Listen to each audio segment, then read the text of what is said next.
공산군의 추계 공세, 그 핵심에는 백마고지 전투가 있습니다. 이 고지가 비록 높이는 395고지밖에 안 되는 고지지만 왜 이렇게 치열한 전투가 벌어졌을까라는 게 너무 와닿더라고요. 옆에서 보면은 거의 위에가 평탄해요.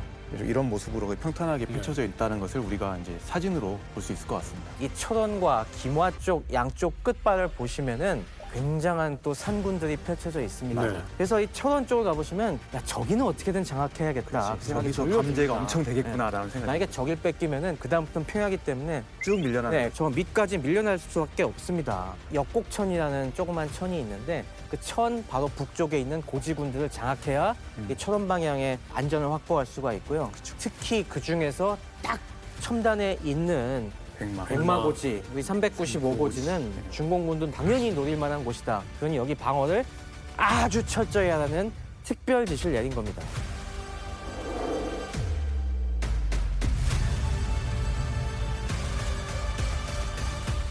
근데 하필이면 만만치 않은 숙적과 맞붙게 됐습니다. 정말 이 이름 오랜만에 듣습니다. 38군. 그렇습니다. 38군. 저희가 38군 하면은 중공군 참전 초기부터 역전다방을 꾸준히 보신 분들이라면은 생각이 나실 겁니다. 2차 공세 때 어마어마한 거리를 주파해서 그때 뭐 하룻밤에 70km 네. 이상을 산악 기동으로 주파해갖고 미군 후방으로 침투해서 회로 차단한 청천강 전선을 포기하게 만든 장본인이 38군 아니겠습니까? 네. 그래서 펑떠아이가 그 당시에 이 38군 만세 하면서 만세군. 만세군이라는 별명까지 붙은 바로 그 만세군이 또 인류 투입이 됐습니다.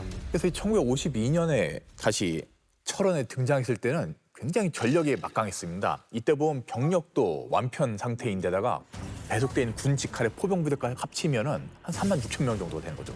38군이 가지고 있던 포가 182문인데 이게 당시 중공군이 우리 한반도에 투입한 포병 전력이 10%가 넘는 엄청난 규모인 거죠. 그러니까 중국군이 얼마나 이쪽에 공세에 기대를 걸었는지 알 수가 있습니다. 이런 엄청난 전력을 집결시킨 거죠. 네, 이런 식으로 38군이 상당한 전력 증강을 받아갖고 막강 화력을 보유한 상황이니까 진짜 과도한 자신감을 갖고 있었어요. 야, 이거 뭐 이 정도 화력으로 우리가 한번 그냥 또 한번 밀고 내려가면은 저것들은 그냥 확 쓸려갈 것이다.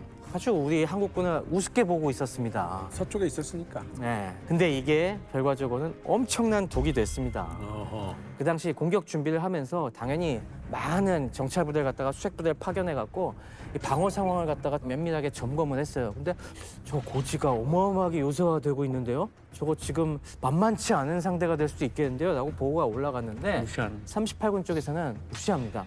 야, 그래봤자 한국군이야. 진짜 자만에 빠진 겁니다. 그러니까 아까 이제 추계 공세 계획을 보면은 그 방침에 정예군을 투입해라 뭐 이런 이야기를 하잖아요. 근데 그 결국에는 뭔가 독이 되는 거네요. 맞아요. 예.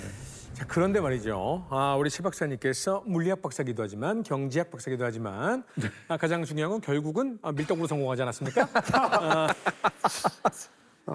우리 육사단이 이연대 방어 이후에 국군이 턴어라운드 시작했습니다. 맞습니다. 그래서 압도적인 저희 전력 보여주지 않았습니까? 경제에서도 턴어라운드하는 주식이 제일 무섭습니다. 그런데 우리의 가장 큰 치욕 중에 하나 현리전투 있지 않았습니까? 이 백마고지 지키는 게 현리전투의 구사단이라면서요. 그렇습니다. 턴어라운드 준비돼 있습니까? 턴 어라운드 아주 좋은 말씀입니다. 예. 그러니까 사실 용문산 전투의 어떤 승전을 계기로 네. 그다음에 그 이후로 미군이 했던 게 이제 국군을 증강시키고 재편성하는 프로젝트잖아요. 네. 그런 정책에 사실 가장 선두에 서 있던 부대가 구사단이었어요. 그래서 구사단 같은 경우는 이제 1950년 10월 25일 날 주로 이제 충청도 출신 병사들로 구성이 됐었어요. 근데 그러다 보니까 처음부터 전선에 나갔던 건 아니고 후방에 있는 게릴라 토벌 작전에 계속 투입돼서 작전을 하다가 51년에 우리가 이제 다시 38선으로 전선이 밀렸잖아요, 초반에.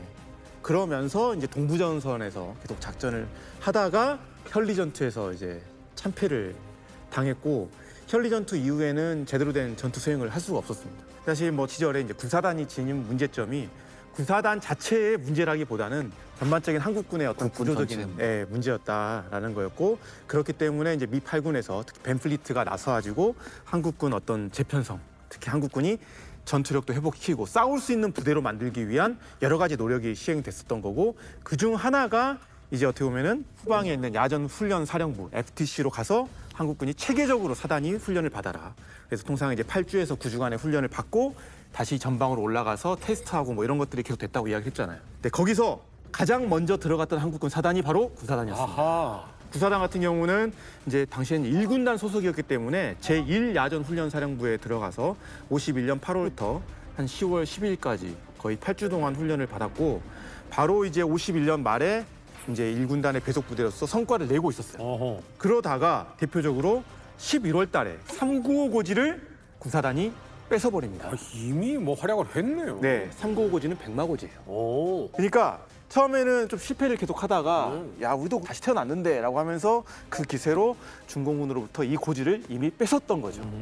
그러다가 이제 51년 11월부터 52년 중순까지는 또 전선의 소강기잖아요. 지금 그 동안에 계속 미 군사 고문단의 지도하에 훈련을 계속합니다.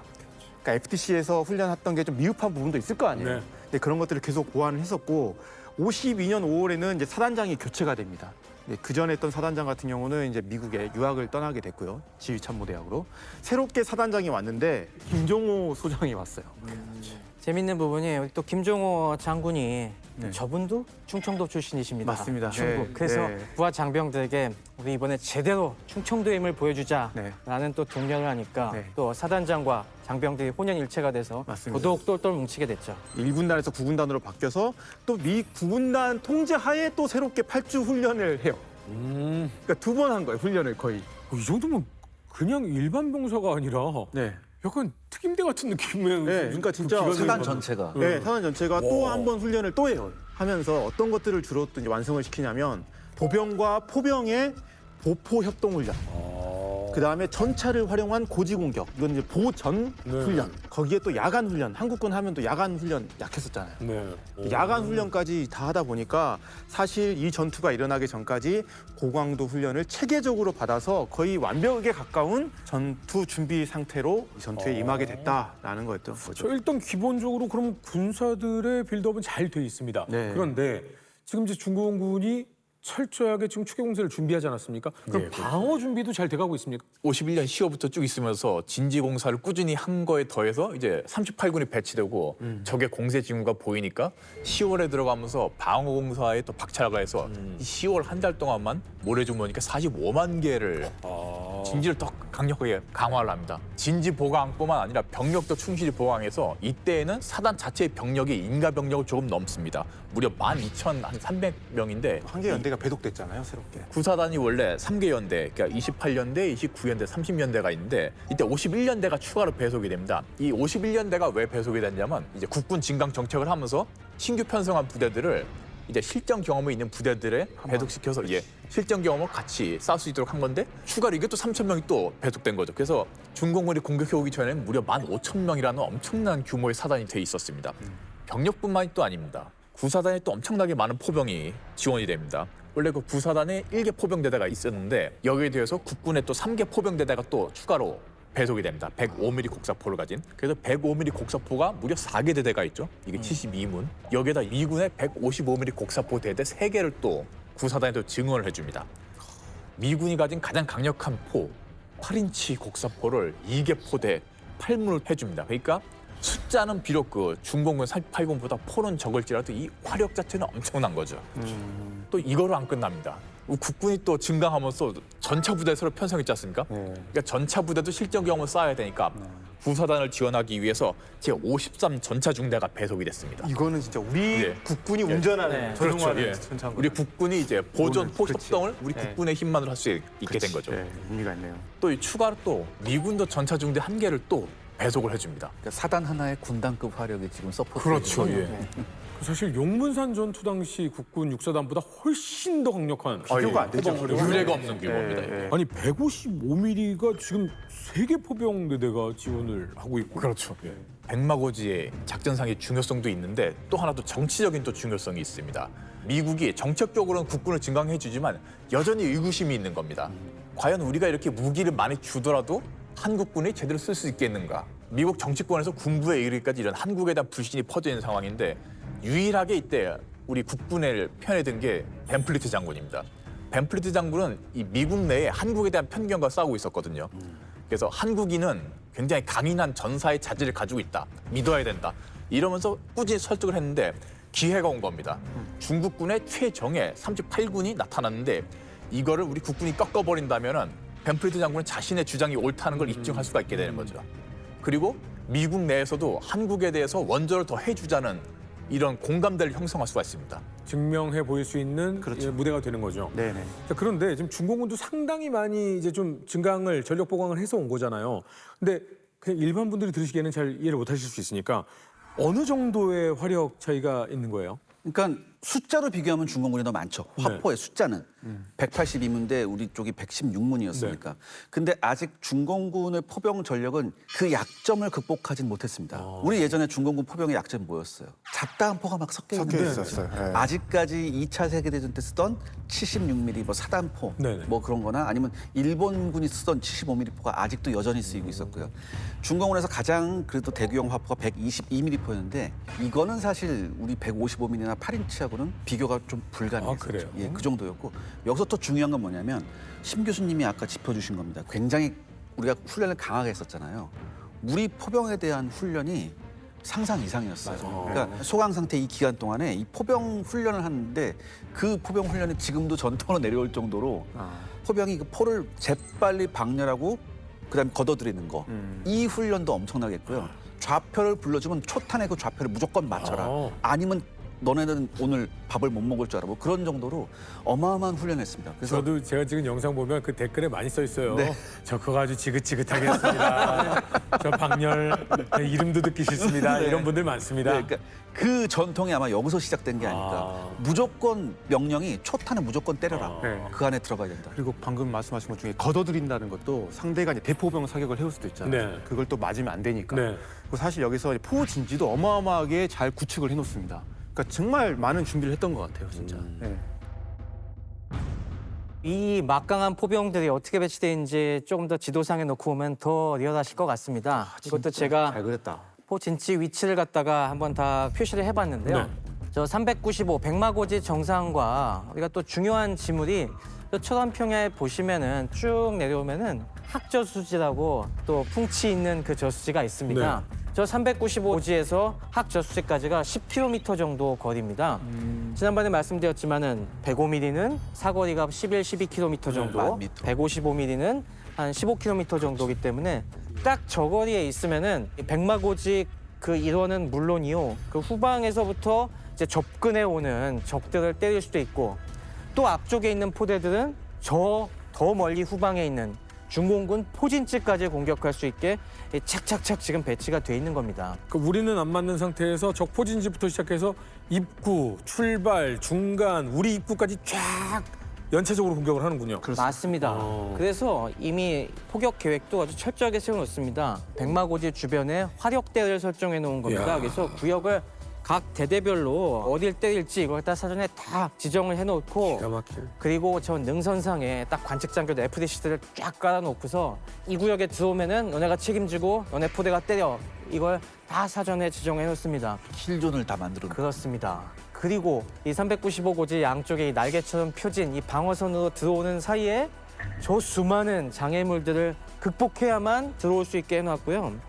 그래서 여기 지뢰만 2,000개, 그리고 조명지뢰도 500개 매설해갖고 절대 기습이 안 되게 해놨고, 또 이제 재밌는 것들이 이 주변에 서치라이트, 탐조등을 갖다 놓습니다. 왜요? 그래서 저 중공군이 딱 오면은, 야습을 시도해 오면은 우리가 딱 서치라이트를 밑으로 놓고서 저에게 쫙 비춰서 소위 말하는 아프다는. 눈뽕을 주려고. 이게 이유가 다 있습니다. 당시 중공군이 눈뽕에 되게 취약했어요. 왜요?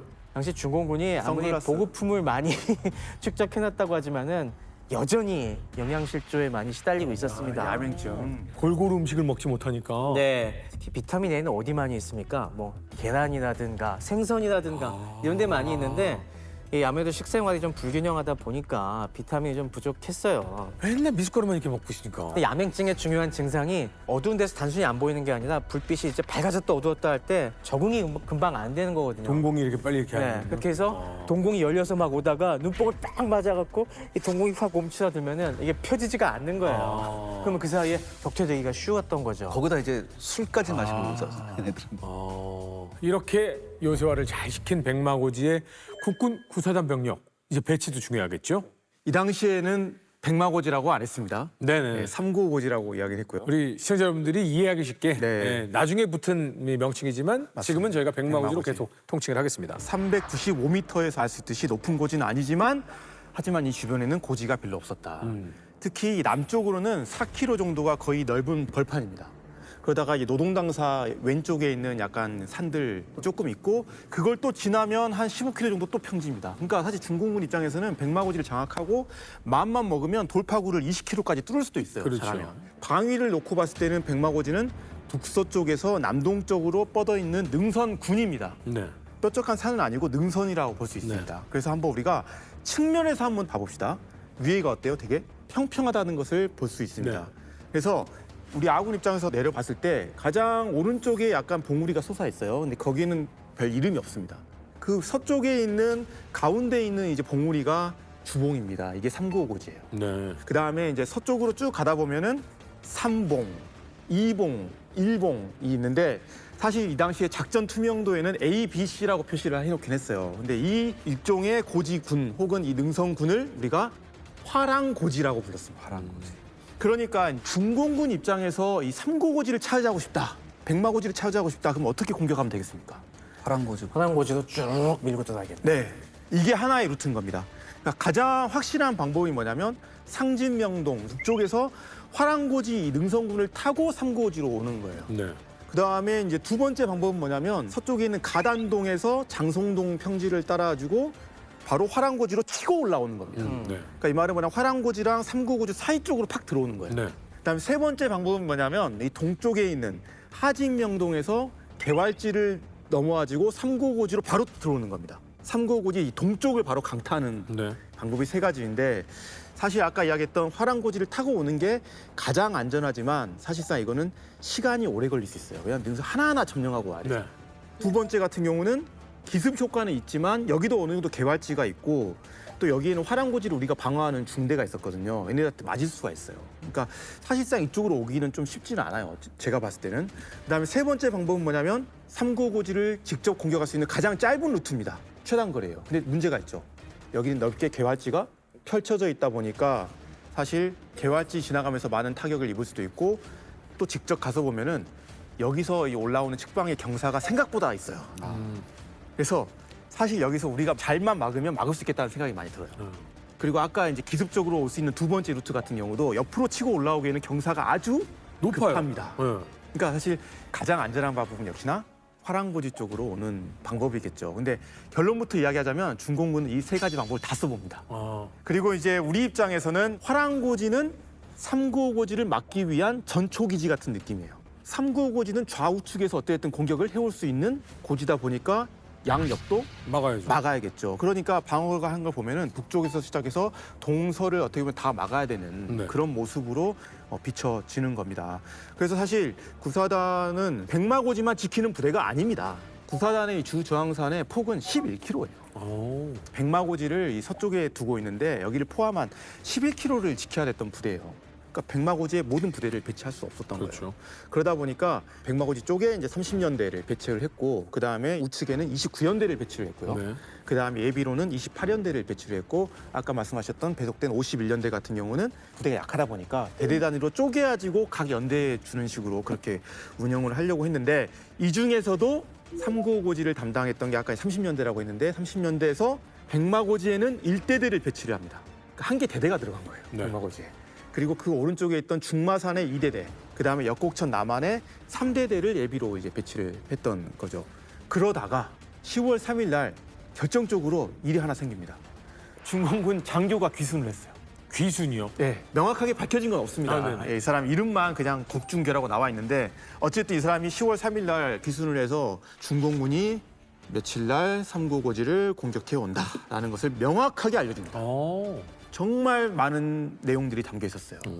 그러다 보니까 이제 사단장 입장에서도 연대장들 다 모아가지고 회의를 하다 보니까 이 정보는 첩보가 아니라 정보다, 믿을만하다. 그러면서 395고지에 대한 방어를 이때부터 본격적으로 강화를 시키는 겁니다. 그러면서 예비로는 3대대가 있었는데 네. 3대대는 한 개의 중대만 예비로 놓고 2개의 중대를 또 백마고지로 올려보냅니다. 그러니까 총 백마고지에는 5개 중대가 이제 들어가게 되는 겁니다. 그래서 11중대 같은 경우가 이제 화랑고지로 배치를 시켰고요. 그다음에 나머지 4개의 중대를 395고지를 이렇게 삼각형 모양으로 이렇게 배치를 해놓습니다. 그래서 어쨌든 395고지는 우리가 철저하게 막겠다라는 보관을 가졌던 거죠. 또 어떤 생각을 했냐면 저 역곡천 위에는 복례호라는 게 있으니까 얘네들이 폭파한다는 계획도 있더라. 역곡천이 범람해서 백마고지가 고립되다 보면은 병력을 증원할 수가 없잖아요. 그런 걸 대비해서 그러면 우리가 미리 여기에 탄약을 충분하게 보내주고 식량도 보내줘야 된다. 그러면서 이제 이런 모든 사전 협조가 다 이루어졌고 결국에는 중공군이 올 날만 이제 기다리고 있는 그런 상황이 됐던 거죠. 저 준비가 끝났는데 이때 당시에 백마고지에 준비한 식량이 11분이었다라고 하는데 네. 395m는요. 저같이 뭐 산 안 타는 사람들한테는 모르겠지만 보급하려고 마음먹으면 반나절도 안 걸려서 그냥 보급을 추진할 수 있는 정도의 높이인 거잖아요. 그럼요. 근데 10일치를 준비했다? 많이 준비한 거죠. 이건 어마어마하게 철저한 준비를 했다라는 얘기인데 네. 과연 백마고지 전투 어떠한 내막을 가지고 있는지 심중령님의 진짜 브리핑 심진핑 들어보도록 하겠습니다. 10월 6일 날 중공군 38군의 114사단 예하의 한 개 대대가 이 395고지를 공격을 해옵니다. 그런데 이후로 12번의 공방전이 진행이 돼요. 그래서 이제 첫날은 10월 6일 이제 19시 15분에 공격이 시작이 되는데 사실 이날 아침부터 중공군이 이 일대에 계속 포격을 해봤습니다. 네. 그러니까 어느 정도 징후가 계속 있었던 거고요. 19시에는 역곡천을 범람을 시켜요. 그래서 물이 순간 확 불어났죠. 그래서 고립을 시도를 했던 겁니다. 그러다가 중공군이 이제 공격을 해왔는데 한 개의 대대가 아까 이야기했던 제가 첫 번째 루트 그 상진명동에서 시작해서 네. 화랑고지 쪽으로 올라오게 됐고, 근데 또 한 개 중대 같은 경우는 하진명동에서 바로 395고지 쪽으로 확 이렇게 올라오게 됩니다. 그래서 알아야 될 게 뭐냐면 고지 크기가 되게 작아요, 백마고지가. 네. 그러다 보니까 한꺼번에 이 모든 사단을 투입하고 이런 게 아닙니다. 그러니까 오히려 중공군은 더 많이 투입하면은 사실 또 포격이나 폭격에 더 큰 피해를 볼 수도 그렇죠. 있고요. 그러다 보니까 모든 부대가 짧게 이렇게 쪼개져서 축차적으로 투입한다. 그리고 우리 입장에서 어때요? 백마고지 위에 사단을 올려놓을 수 있습니까? 못 올리죠. 네, 기껏 올려봤자 뭐 한 개 연대겠죠, 그죠? 네, 그러다 보니까 우리도 축차적으로 방어를 한다. 그러다 보니까 사실 우리 입장에서 중요한 게 뭐냐면 병력의 교대입니다. 로테이션이 되는. 로테이션입니다. 지치면 그 타이밍 잘 맞춰가지고 새로운 병력을 올려줘야 네. 되고, 그다음에 위급한 순간에 예비대를 투입해줘야 되고, 중공군도 마찬가지입니다. 공격이 끊길 것 같으면 어때? 새로운 부대를 또 투입한다. 투입해야 되고, 이런 게 되게 이제 중요한 포인트가 되는 거죠. 한마디로 이거 턴 방식으로 써야 되는 분위기. 맞습니다. 예. 그래서 이제 적의 공격이 시작이 되자 우리도 가만히 있지 않았어요. 아군 포병도 준비를 하고 있잖아요. 그렇죠. 바로 일제히 포격을 또 가합니다. 그다음에 중공군이 화랑능선만 타고 온 게 아니라 395고지를 직접적으로 동쪽에서 하진명동에서부터 밑으로 치고 올라오고. 올라오고 했는데 네. 여기에는 또 누가 있었냐면 우리 53 전차 중대 한 개 소대가 있었어요. 바로 이 개활지로 오는 중공군을 전차포로 막 이렇게 때려잡습니다. 직사해버리는군요. 네, 그러면서 이날 밤에 한 3차례에 걸친 치열한 접전 끝에 우리가 적을 격퇴를 시켰습니다. 그 38군 뭐 우리가 가면은 뭐 국군은 그냥 바로 도망갈 거야 그랬는데 깜짝 놀랐겠네요. 네, 근데 여기서 끝난 게 아니에요. 25분 뒤에 새롭게 또 공격을 해옵니다. 아, 제80 공격이 다시 바로 들어오네요. 네, 그래서 제가 이거를 이제 공방전이라는 표현을 써요. 그러니까 중국 입장에서는 뭐 공세가 되겠죠. 새로운 공세잖아요. 근데 이게 우리가 처음 중공군이 공격했던 게 1차 공방전인 거고, 지금 또 새롭게 들어온 게 2차 공방전인데, 왜 이걸 공방전이라고 하느냐라고 놓고 봤을 때 새로운 전력이 새로운 공격을 한 거다. 텀이 좀 있고. 네. 그러니까 사실 우리가 제파식 공격이라고 하면은 텀을 주지 않고 부대가 계속 공격하다가 계속 이렇게 밀어붙이는 건데, 사실 여기에서 같은 경우는 한번 싸우다가 멈추면 새로운 부대가 다시 들어가고, 네. 또 멈추면 다시 들어가고, 그래서 뭔가 이런 연속된 공방전을 했다. 그러면서 이제 중공군 같은 경우는 또 한 개의 대대가, 또 새로운 대대가 하진명동의 남쪽에서 또다시 이제 정면 공격을 해오는 거예요. 395고지로. 그래서 이제 이 의도는 뭐냐면 아까 화랑고지 쪽으로 왔다 그랬잖아요. 네. 거기서 12중대한테 막혔거든요. 그러니까 이제는 최단거리 접근로를 이용해서 빠르게 한번 장악을 해보겠다. 근데 사실 저는 이 지역을 직접 가본 입장으로서 중공군의 이런 생각은 반은 맞고 반은 틀린 말이다. 사실 왜냐하면 아까도 이야기했지만 개활지를 통해서 이 고지에도 올라오는 게 생각보다 어렵다. 쉽지 않았다. 경사가 급했다. 그래서 우리가 잘 싸우면 충분히 이 지역은 방어가 가능하다. 그리고 실제로 이 개활지 일대에 김종호 소장이 엄청나게 지원 화력을 시킵니다. 그럼 하진명동에서부터 이 395구지로 바로 이렇게 올라오는 길은 가파르잖아요. 네. 그러면 속도가 굉장히 느려지잖아요. 네네. 그러면 우리 전차 부대가 그 느려진 올라가는 보병들을 향해서 쏘는 거예요? 식사활용을 네, 볼 수 있죠. 개활지로 오는 적에게도 발사를 할 수도 있는 거고요. 53 전차 중대가 갖고 있던 전차가 M4 셔먼이 아니에요. 네. 이 당시에는 네. M36 잭슨 90mm 포를 가진 대전차 자주포가 배속이 됐습니다. 네. 그러다 보니까 90mm 포로 계속 떼야 되니까 화력이 만만치가 않죠. 네. 그래서 이제 이 당시에 이제 일대대장이 주로 이제 삼고고지 쪽을 방을 하고 있었는데 이 사람 이름이 김영선 소령입니다. 나중에 이제 베트남 전쟁 후반에 구사단장, 백마부대 사단장이 돼서 맞습니다. 이제 베트남에서 싸우는 건데 이때 이미 백마부대의 뼈를 묻기로 결심을 하지 않았을까라는 생각을 할 정도로 사실 백마부대랑 가장 인연이 있었던 인물이었던 것 같습니다. 이제 이분이 가용 화력을 총동원해서 방어를 했고 그럼에도 불구하고 워낙 중공군이 파상 공세를 해오다 보니까 일부 지역이 또 뚫려요. 그러니까 이제 사단 같은 경우는 예비 병력을 투입해서 다시 역습을 하고 어떻게든 이걸 막아내는 거죠. 두 번째 공격을. 그래서 결국에는 2차 공방전까지 끝냈는데 이게 계속 이어지잖아요. 그러니까 왜 이어졌을까를 생각했으면 아까 최 박사님 말씀하신 부분인 것 같아요. 중공군이 이걸 너무 쉽게 장악할 수 있을 거라고 생각했다. 국군을 과소평가했다. 과소평가했다. 그래서 처음에는 중공군이 114사단에 한 개 연대만을 340연대만을 투입해서 대대 단위로 축차 투입했어요. 그러다가 안 되니까 새로운 연대가 또 들어와요. 그렇죠. 그리고 또 안 되니까 또 새로운 연대가 들어와요. 근데 그렇게 계속 싸우는 과정 중에는 결코 한 개 연대가 다 싸우진 않습니다. 많으면 2개 대대예요. 보통 한 개 대대가 또 이렇게 계속 돌아 싸워요.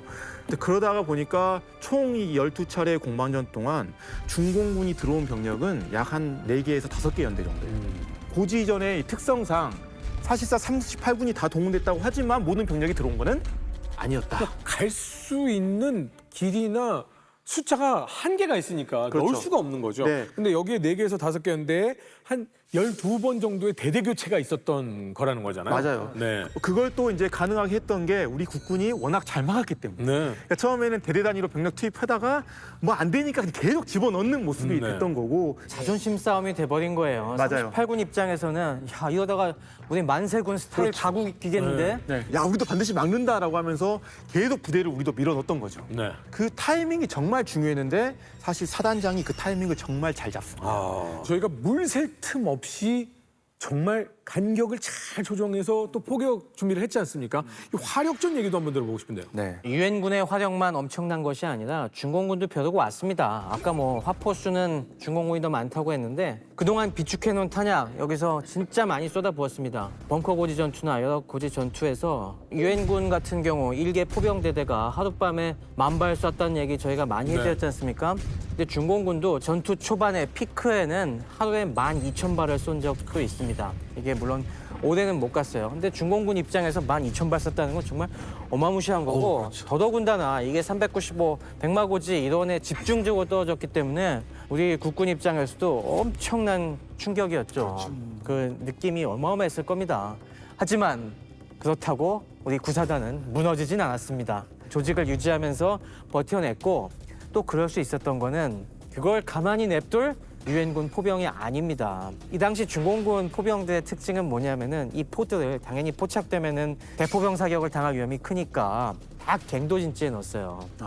땅을 파고 그 안에다 집어넣고 쏠 때만 잠깐 내밀어서 빠방 쏘고 다시 집어넣고 지금 북한군 동굴진지 포들처럼 거의 그런 식으로 운용을 했기 때문에 상당히 맞추기가 어려웠지만은 대충 우리가 위치는 파악하고 있었어요. 그러면서 당연히 저기 포격을 해오면은 아까 쫙 깔아놨던 포병들이 그 이미 파악해놓은 좌표로 입구를 파괴하는 방식으로 계속 대포병 사격을 해서 이 초반에 그 하루에 10,000발 쏘던 기세는 며칠 지나지 않아서 이제 잦아들었고요.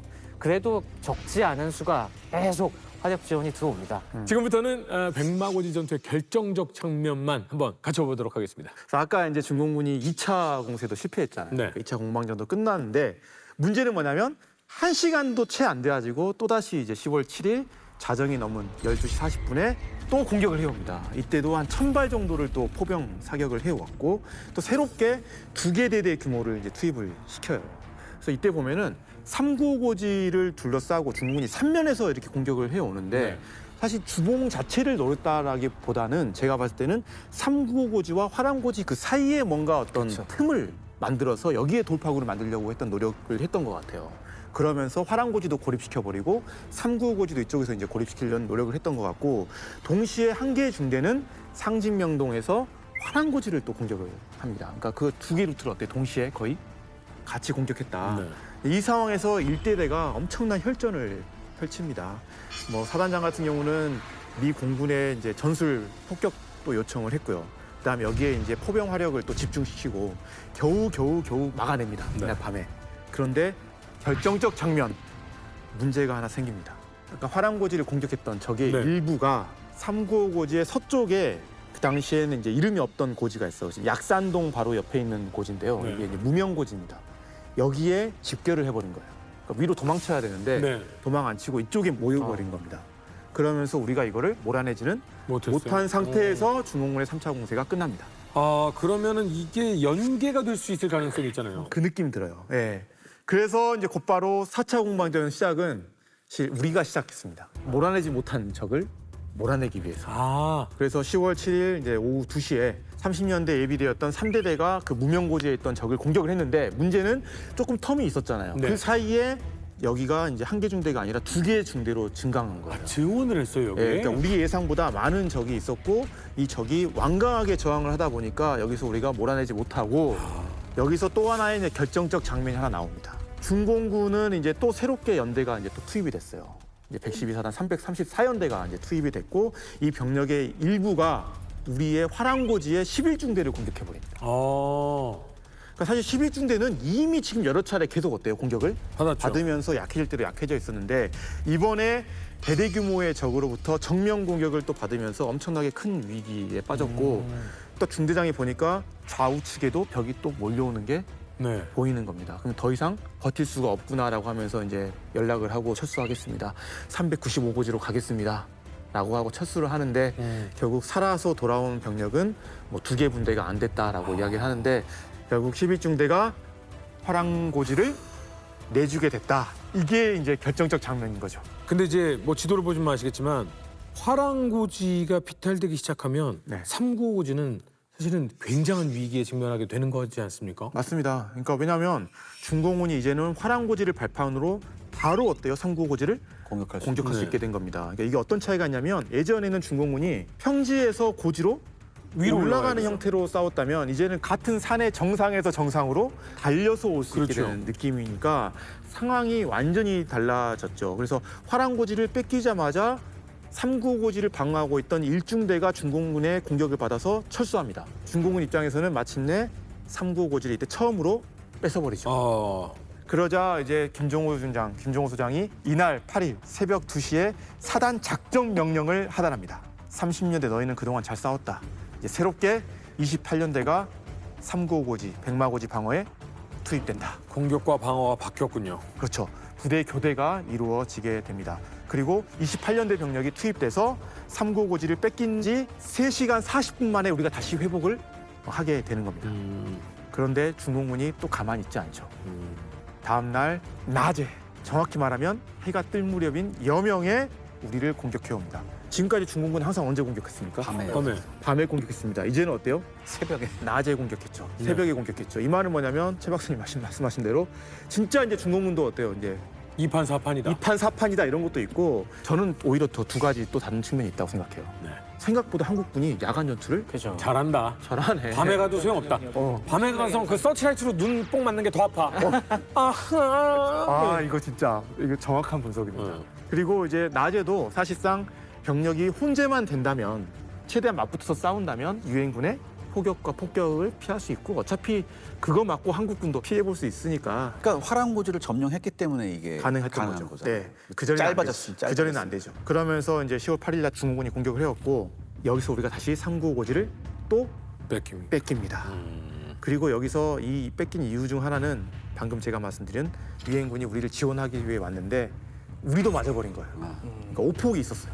그 오폭이 사실 우리 한국군 입장에서는 뺏겼던 큰 이유가 됐다라고 이제 기술을 해놓거든요. 이런 일이 어쩔 수 없이 벌어질 수밖에 없는 근데 이건 상황인 어쩔 겁니다. 수 없는 상황인 거죠. 양편이 섞여서 혼재해 있으면 뭐 네. 그러면서 사단에서는 예비로 있었던 28년대 3대들을 또 투입을 해요. 그러면서 아군의 포격과 근접 항공 지원을 계속하면서 또 중공군도 엄청난 양의 포격을 계속해오는. 그러니까 단순히 백병전뿐만 아니라 화력전까지 계속하는 그런 과정 중에 이날 22시 국군이 15시간 만에 삼고고지를 재탈환합니다. 그래서 이때부터의 이제 백마고지의 특징이 명확해요. 이제는 날씨가 어떻든 해가 지든 해가 뜨든 주야간 이런 거 상관없이 그냥 서로 뺏고 뺏기는 고지쟁탈전의 연속이다. 공격 양상은 비슷하다. 일단 삼고고지를 우리가 빼앗기면 다시 어때요? 포격으로 초토화시킨 다음에 다시 새로운 공격부대 투입해서 뺏어요. 중공군도 마찬가지예요. 다시 뺏기면 어때요? 화랑능선에 있는 부대가 다시 올라와요. 이 모습이 계속 이제 반복되는 형태가 되는 겁니다.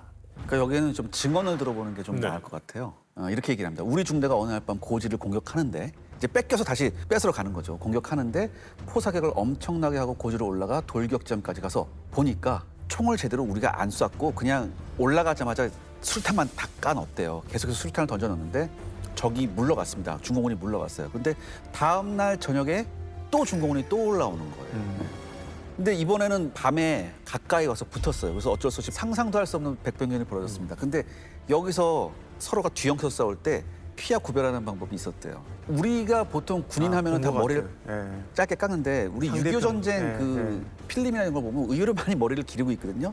반대로 북한군이나 이런 중공군 같은 공산군은 머리를 빡빡 깎았어요. 그래서 머리를 만져보고 깎아버리면 찔렀다 뭐 이런 얘기가 있어요.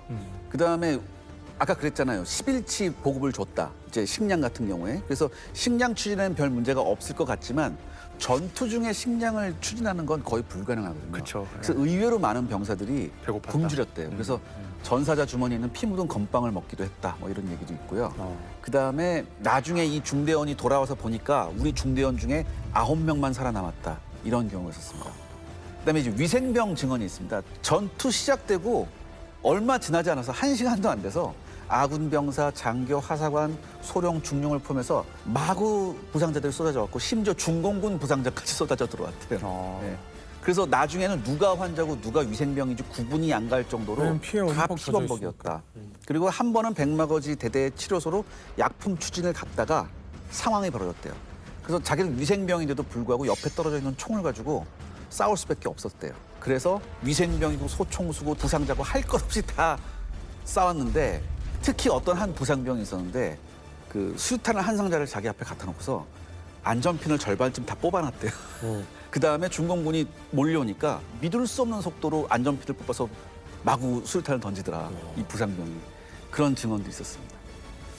자, 이제 뭐 계속해서 이렇게 치열한 공방전이 펼쳐지고 있는데 이거 뭐 다시 안 뺏기기 위해서는 뭔가 이제는 방법을 좀 준비를 해야 될 것 같거든요. 그렇습니다. 그래서 이제 중공군이 또 공격을 해옵니다. 삼고고지를 다시 뺏겼어요. 네. 그리고 중공군의 이제 28년대에 2개의 대대가 삼구고지 남동 쪽에 700m 지점까지 진출했습니다. 네. 이게 중요합니다. 남동 쪽이요. 네. 이러면은 이거 완전 방어선을 곤고히 할 수 있는 거잖아요. 그러니까 더 이상 중공이 내려오면 우리는 삼고고지를 다시 뺏기가 어려워지죠. 어려워집니다. 사실 이때가 제가 봤을 때는 가장 최대의 이기였어요. 네. 왜냐하면 지금까지 우리가 삼고고지를 뺏겨도 다시 뺏을 수 있었던 이유는 뭐냐면 삼고고지 옆에 또 하나의 뭐예요? 봉우리 같은 게 네. 있고 또 하나 내려가는 길이 있잖아요. 네. 이게 이제 고지의 한 8분흥선, 9분흥선이라고 볼 수 있죠. 이게 어떻게 보면 이 백마고지의 견부입니다. 그렇죠. 우측 견부예요. 우리 입장에서는 화랑고지 같은 거잖아요. 네. 네. 근데 이거를 우리가 계속 어때 붙잡고 있었던 거죠. 있었기 때문에 아군이 다시 기어 올라갈 필요가 없었죠. 없었고 여기서 계속 병력들이 들어와서 새롭게 네. 공격을 할 수 있었기 때문입니다. 근데 이때 여기까지 중공군이 어때요? 삼고고지를 뺏은 다음에 700m까지 왔다. 그럼 네. 여기도 이때 우리가 뺏길 위기다. 위기다. 다행히 아군이 이 지점에 저지진지를 만들고 포격과 사격으로 어떻게든 막습니다. 그리고 사단장이 이 위기 속에서 새롭게 29연대를 또 투입을 해요. 새로운 연대들이. 예, 그러니까 사실 김종호 사단장이 잘했던 부분은 뭐냐면 이런 위기 순간에 적시적절할 때 새로운 부대들을 투입하거나 예비대를 투입함으로써 부대 교체를 잘 했던 부분인 것 같아요. 그렇게 하면서 부대원들이 정말 감투 정신으로 싸워서 다시 삼고고지를 탈환했고 또 이제 중공군이 또 공격해요. 그럼 우리는 또 방어해요. 또 혈전이 펼쳐져요. 이게 이제 또 7차 공방전의 모습인데 여기서의 또 하나의 결정적 장면을 꼽자면 우리 군의 보충 병력이 도착합니다. 이날 9일 밤에 열차편으로 889명이 도착을 했어요. 그럼 이 병사들이 결국 어때 손실 병력을 충당하는 거죠. 그러니까 사실 신병이라는 여러 가지 미숙함도 분명히 있었죠. 그런데 어찌됐든 이런 새로운 병력이 옴으로써 사기가 진작되고 보충된 병력이 만회가 되면서 어떻게든 우리가 전투력을 유지하면서 싸울 수 있는 그런 이제 힘을 줬다. 그렇죠. 그리고 이날 또 벤플리트 장군도 직접 옵니다. 그러니까 결국에는 우리 입장에서는 이제는 한국인의 자존심을 걸고 싸워야 되는 또 그런 전투가 되는 거죠. 네. 육사단의 모습이 턴어라운드였다면 네. 이것은 이제 이 고점 돌파가 되는 네. 굉장히 중요한 지점이다. 맞습니다. 볼 수가 있습니다. 근데 문제는 중공군도 포기를 안 해요. 그러니까 중공군도 여기가 진짜 중요한 지점이라는 걸 알고 있었네요. 맞습니다. 그래서 10일 08시 아침에 다시 공격해 옵니다. 그래서 아군은 다시 또 삼고고지를 내주고 또 구분능선까지 밀려납니다. 근데 또 여기서의 이제 밀려났던 데는 물론 중공군의 공격이 거셌던 것도 있지만 미 포병의 또 오사격도 있었어요. 이거는 어쩔 수 없는 부분들이 계속 있어요. 그렇죠. 전장에. 근데 어쨌든 29연대 3대대가 다시 탈환하려고 했지만 잘 안 돼요. 그러니까 연대장이 2대대, 3대대장한테 각각 중대에서 특공대를 선발하라는 지시를 내렸고 여기서 10명의 특공대원이 낮에 12시에 수류탄을 들고 3구고지 정상을 향해서 6탄 돌격까지 하면서 저 기관초 진지를 파괴를 하고 3구고지를 탈환하는 일도 벌어지기도 합니다. 그 사실은 얼마나 대단한 거냐면 네. 지금 보통 중공군이 3구고지 탈환하기 위해서는 2개 대대에서 3개 대대 밀어넣는데 네. 10명 분대급이 뛰어 올라갔다는 거잖아요. 그렇죠. 네. 그러면서 이제 사단장 어떤 생각했냐. 지금 문제는 뭐냐. 화랑고지다. 후환을 없애야 된다. 그래서 30년대를 또 새롭게 이제 투입을 시켜서 이 30년대로 하여금 화랑고지를 공격하게 지시를 했는데 문제는 그 사이에 중공군의 새로운 부대가 들어와서 3구고지를 또 공격을 해오니까 3구고지를 또 뺏기고 이날 새벽 4시까지 교전을 하다가 결국 또 우리는 안 되니까 29연대, 30년대 원래는 화랑고지 가야 되는 그 연대까지 투입을 해서 반격을 시켜가지고 또 3구고지를 다시 뺐습니다. 그 힘을 모으기 전에 이미 계속해서 소진하게 만드는. 그러니까 평동아이가 그 후임의 장군들도 참 대단한 장군들을 집어넣어 놓은 거죠. 맞습니다. 그런데 또 중공군이 또 포기를 하지 않죠. 11일 오후 3시 반부터 또 포격을 가해 오는데 여기서도 결정적 장면이 있어요. 16시 20분쯤에 중공군이 계속 지금까지는 어때요? 이제 화랑고지에서 왔잖아요. 네. 새롭게 하진 명동 그러니까 서쪽 방향에서 한 개 대대 규모가 공격을 해온 겁니다. 그러니까 우리가 예상하지 못했던 그러네요. 루트로 와버립니다. 그러니까 29연대 맡고 있던 대대들이 백병전을 펼치면서 저항을 했지만 또다시 3구고지를 뺏기게 됐고 여기서 또 저지진지를 만들면서 버티다가 또 역습을 하게 되는데 역습 부대로는 30년대가 또 가게 되는데 일중대 3소대장 강승우 소위가 자기 소대가 이렇게 올라가는데 기관총 진지 때문에 우리 소대원들이 쓰러지는 걸 계속 목격을 해요. 그러니까 내가 안 되겠다. 가장 잘 싸우는 우리 오규봉, 안용건 병장 나랑 함께 적에 올라가서 적의 기관총 진지를 깨부수세라고 하면서 TNT, 박격포탄, 수류탄 등을 들고 기관총 진지로 들어가서 폭발을 시키고 폭사하게 되죠. 뛰어든 거잖아요. 네. 결국 이들의 어떤 사신성인 덕분에 12일 13시 20분에 다시 3구고지를 탈환하게 됐고 이때 사단장 같은 경우는 백마고지 바로 밑에 있던 266고지에서 이 모습을 지켜보고 있었고 그 옆에는 여러 가지 기자들도 있었는데 이 모습을 보고 뭐 백마산의 태극기 뭐 이런 기자도 냈고 이들이 결국 백마 3군신 그러니까 이분들은 목숨을 걸고 탈환을 한 게 아니라 네. 진짜로 그냥 자발적으로 본인의 목숨을 네. 희생시키면서 탈환을 하셨죠. 그렇죠. 네. 어떻게든 안 되니까 진짜 한번 네. 이렇게라도 해야겠다라는 어떤 그런 마음이 결국에는 우리가 3구고지를 뺐었던 거겠죠. 진짜 나라를 지키시는 군신이신 거죠. 네, 맞습니다. 그래서 결국에는 이제 12일 주간에 중공군이 또 새로운 연대 병력이 또 들어와요. 그러면서 3구고지를 또 공격해 옵니다. 진짜 징글징글하죠. 이제는. 예. 다행히 우리 입장에서는 불리한 상황이었어요. 왜냐하면 29연대랑 30년대랑 병력을 교대하고 있는 상황이었었거든요. 근데 그럼에도 불구하고 두 부대가 협조를 잘해서 혼선을 빚지 않으면서 치열한 어떤 방어전을 펼치면서 적을 격퇴를 했고요. 드디어 마지막입니다. 네. 10월 12일 밤에 30년대 13대대가 여기서 성공적으로 이날 밤에 방어를 해냅니다. 그러자 사단장이 이제 확신이 들었어요. 다음 날 28년대한테 화랑고지를 공격해라 이렇게 명령을 하게 된 거죠. 그런데 또다시 30년대가 밤에 3구고지를 또 뺏깁니다. 그래서 원래 화랑고지 탈환에 투입하려고 했던 28년대를 이 3구고지 탈환에 이제 투입을 하게 됐고요.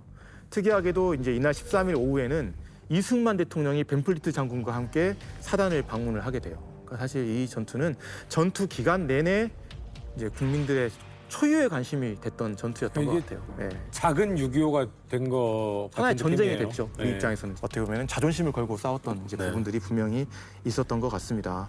그러면서 28년대가 백병전까지 펼쳐가면서 3구고지를 또 탈환을 하게 됐고 이게 이제 15일 날 탈환했거든요. 꽤 오래 걸렸죠. 이 여세를 몰아서 29년대가 드디어 화랑고지 목표 A, B, C를 다 차지를 했고 화랑고지까지 탈환을 하니까 더 이상 중공군도 이제 공격을 해오지 못하면서 이 길었던 백마고지 전투가 막을 내리게 됩니다. 네. 백마고지 전투가 시작되기 하루 전날인 10월 5일 날 쇼다운입니다. 힘의 과심. 오성산 밑에 조금 더 가깝게 가자. 오성산에서 뻗어나오는 저 고지군이 적용능선이라고 불렸습니다. 네. 유엔군이 여기를 언젠가 공격해올 걸 예상하고 있었기 때문에 이 지역을 철저하게 요새화시킵니다. 52년 5월에 보면은 갱도가 7,789개라고 이렇게 중국 측에서 이렇게 기록하고 있습니다. 일선했다가 예. 했다가 이선도 만들고 뭐 이러는 거잖아요. 나중엔 진화하겠어 이렇게. 아, 예. 거미줄처럼 되는 거죠. 네. 10월 14일 새벽 5시에 미 구군단의 야에 17개 포병대대가 포를 쏟아붓습니다. 그러니까 무려 280문의 야포를 동원해서 공격 준비 사격을 했고 쑥대밭을 만들어 놔요. 그런데 이날 20시 밤에 중공군의 그냥 역습이 아니라 대규모 역습이 왔습니다. 어떻게 이 많은 숫자가 올 수 있는가에 대한 부분이 어떤 것 어디서 같아요. 나타난 거야?